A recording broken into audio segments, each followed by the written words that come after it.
Hi all, welcome to Vijayamala சக்கரவர்த்தி channel. So இன்றைக்கி நம்ம வந்து ஒரு டின்னர் மெனு தான் பார்க்க போகிறோம்.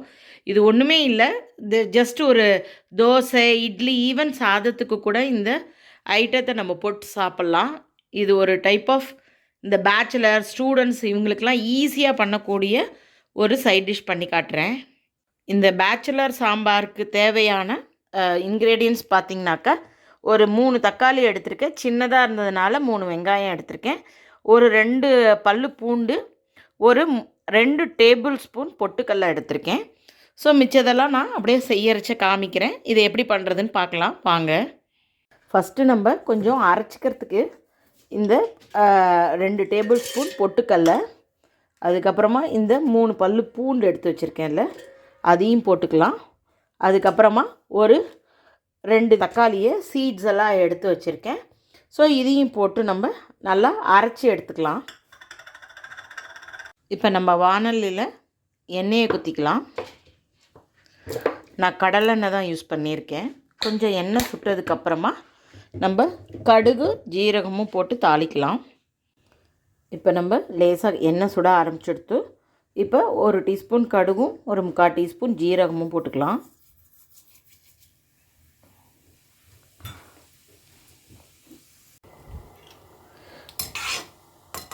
கடுகு பொரிய ஆரம்பிக்கிற நேரத்தில் சும்மா 2 வாசனைக்கு பச்சை மிளகாயும் கொஞ்சம் கருவேப்பிலை, அதுக்கப்புறமா கொஞ்சோண்டு பெருங்காயம். ஆக்சுவலாக இதை சின்ன வெங்காயத்தில் தான் பண்ணால் ரொம்ப டேஸ்டியாக இருக்கும். நான் மாமூலி, அதாவது இந்த வீடியோலாம் எடுக்காமல் நார்மலாக பண்ணுற மாதிரி இருந்தால் சின்ன வெங்காயம் போட்டு பண்ணுவேன். பட் இதை வந்து இந்த யங்ஸ்டர்ஸ்க்கு, பேச்சுலர்ஸ்க்கு, ஸ்டூடெண்ட்ஸ்க்குன்னு பண்ணச்சு அவங்களாலலாம் சின்ன வெங்காயம் போட்டு பண்ணுறது கஷ்டம். இந்தியாவாக இருந்தால் அவங்களுக்கு ரெடிமேடாக உரித்து கிடைக்கிறது. ஸோ வெளியிலலாம் இருக்கிறவங்களுக்கு பெரிய வெங்காயம் தான் ஈஸியாக கிடைக்கும். அதனால் நான் பெரிய வெங்காயம் தான் போட்டிருக்கேன். இது கொஞ்சம் கலர் டிரான்ஸ்பரண்ட் ஆகிற வரைக்கும் நம்ம இதை வதக்கிக்கலாம். கொஞ்சம் கொஞ்சமாக கலர் வெங்காயம் சேஞ்ச் ஆகிற நேரத்தில் நம்ம ஒரு தக்காளியை 2 தக்காளி வந்து அரைச்சிக்க எடுத்துட்டோம். ஒரு தக்காளியை வந்து பொடி பொடியாக கட் பண்ணின்னு இருக்கோம்.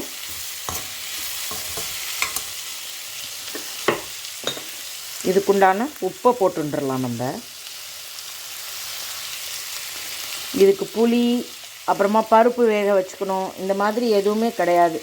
நம்ம எங்கே ஆஃபீஸ்லேருந்து வந்தாலும் சரி, காலேஜ்லேருந்து வந்து ஹாஸ்டலுக்கு வந்தாலும் சரி, நம்ம கிடுகிடுன்னு இதை செஞ்சு வச்சுக்கலாம்.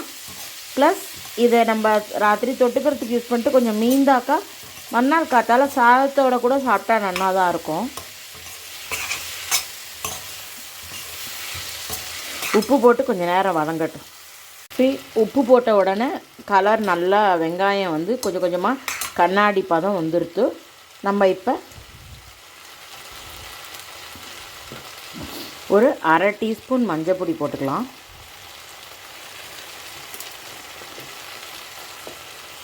ஒரு டீஸ்பூன் காரப்பொடி. சப்போஸ் உங்களுக்கு இப்படி போட முடியாது அப்படின்னா, ஈவன் நீங்கள் குழம்பு பொடி வச்சுருந்தீங்கனாலும் சரி, கடையில் இன்ஸ்டண்ட்டாக இப்போ சில பிராண்டட்லலாம் சாம்பார் பவுடர் கிடைக்கிறது இல்லை, அது கூட நம்ம போட்டுக்கலாம். ஒரு 2 டீஸ்பூன் தனியா பொடி, 1/2 டீஸ்பூன் மஞ்சள் பொடி போட்டேன், 1 டீஸ்பூன் காரப்பொடி போட்டேன், 1/2 டீஸ்பூன் கிட்ட தனியா பொடி போட்டேன். இது நல்லா பச்சை வாசனை போகிற வரைக்கும் வதக்கிக்கலாம். இப்போ நல்லா வதங்கிடுத்து. இந்த பொடியோட பச்சை வாசனையெல்லாம் போயாச்சு. நம்ம அரைச்சி வச்ச தக்காளி, பொட்டுக்கடலை, அதுக்கப்புறமா 2-3 பல்லு பூண்டு போட்டிருந்தேன். இதை நம்ம குத்தின்றலாம்.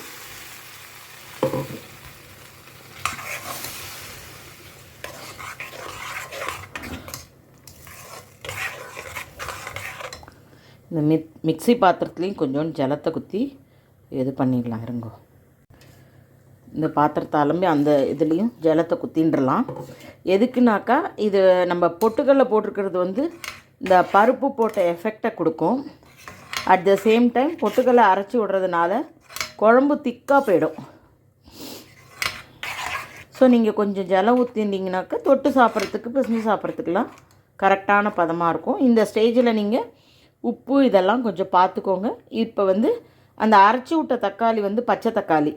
ஸோ இப்போ அந்த பச்சை தக்காளி நல்லா பச்சை வாசனை போகிற வரைக்கும் கொதிக்கணும் இதை. ஸோ ஒரு ஃபியூ மினிட்ஸ் கழிச்சு பார்க்கலாம். ஸோ பார்த்திங்கன்னா இப்போ நல்லா சாம்பார் வந்து கொதித்து மேலெல்லாம் கொஞ்சம் கொஞ்சமாக அந்த கலர் சேஞ்ச் ஆக ஆரம்பிச்சுடுத்து, கெட்டியாக கூட ஆகிடுது.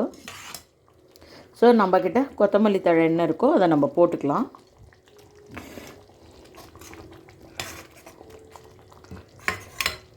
எங்கள் ஹஸ்பண்ட் வந்து வெளியூரில் இருக்கிற நேரத்தில் சம்டைம்ஸ் இது கொஞ்சம் சிம்பிளாக இருக்குன்னு செஞ்சுப்பார் இந்த ஐட்டத்தை.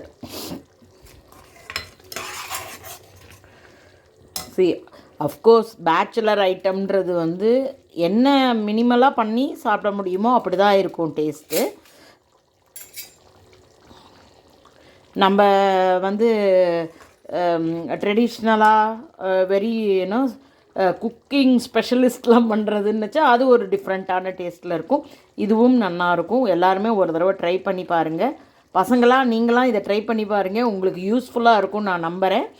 ஸோ தட் உங்களுக்கு வேலையிலேருந்தோ காலேஜ்லேருந்தோ அப்படியெல்லாம் வந்து இருக்கிற நேரத்தில் ரொம்ப புளியை கரைச்சி கொட்டி பருப்பு வேக போட்டு அப்படின்றதெல்லாம் இல்லாமல் சிம்பிளிஃபைடு மெத்தடில் உங்களுக்கு ஈஸியான ஒரு பேச்சுலர் சாம்பார் நான் இப்போ பண்ணி காமிச்சிருக்கேன். ட்ரை பண்ணி பாருங்கள்.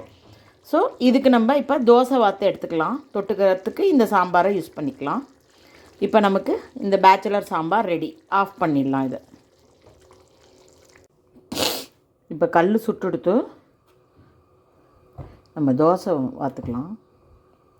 இது இட்லிக்கும் நல்லாயிருக்கும், அந்த சைட் டிஷ் தோசைக்கும் நல்லாயிருக்கும், சாதத்துக்கும் நல்லாயிருக்கும்.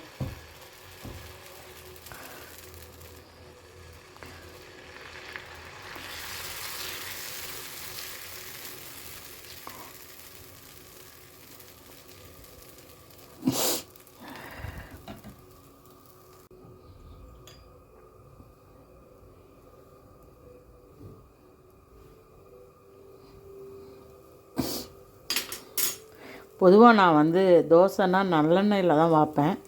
ஸோ நல்லெண்ணெய்ன்றதுனால ஜென்ரலி உடம்புக்கு நல்லது. அதனால் ஒரு முட்டை எண்ணெய் கொஞ்சம் கூட ஆனால் கூட உடம்புக்கு பெருசாக ஒன்றும் பண்ணாது. ஸோ உங்கள் வீட்டிலலாம் என்ன டின்னர் இன்றைக்கி அப்படின்றத கமெண்ட்டில் போடுங்க. உங்கள் எல்லாருக்கும் வீடியோ பிடிக்குன்ற ஒரு எண்ணத்தில் நான் போட்டுருக்கேன். கீழே கமெண்ட் போட்டிங்கன்னா எனக்குமே கொஞ்சம் தெரியும் நான் பண்ணுறது எந்த அளவுக்கு இருக்குது ஏது அப்படின்றத. யாராவது ட்ரை பண்ணி பார்த்தா கூட கீழே கமெண்ட் பண்ணுங்கள்.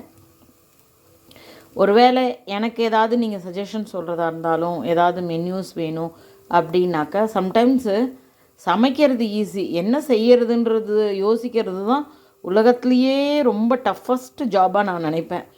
ஸோ அதனால் யாருக்காவது மெனு வேறு ஏதாவது இருந்தால் கூட கீழே போடுங்க.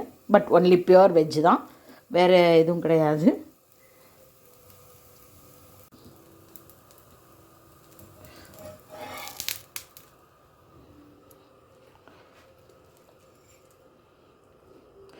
ஸோ நம்ம இப்போ அடுத்த தோசையை குத்திட்டு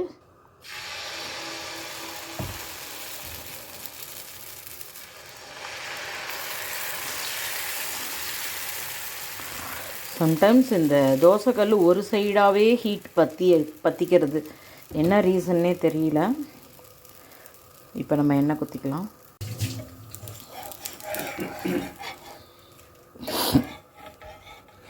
ஒரு சைடு சூடு வரமாட்டேங்கிறது,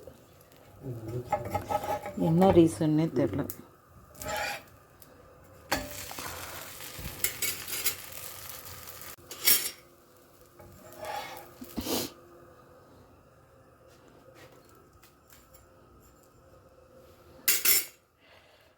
ஸோ நம்ம பண்ண இந்த குழம்பை சர்வ் பண்ணிடலாம்.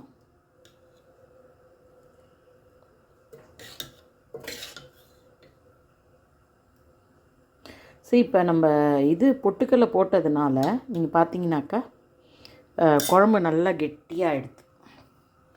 ஸோ நமக்கு இப்போ தோசையும் அந்த குழம்பும் பேச்சுலர் சாம்பாரும் ரெடி. நம்ம இப்போ எங்கள் அப்பாவுக்கு டிஃபனை கொடுத்துடலாம். So hope you are all enjoying my video. If you like it, please like and subscribe my channel. Thank you for watching. Bye bye all.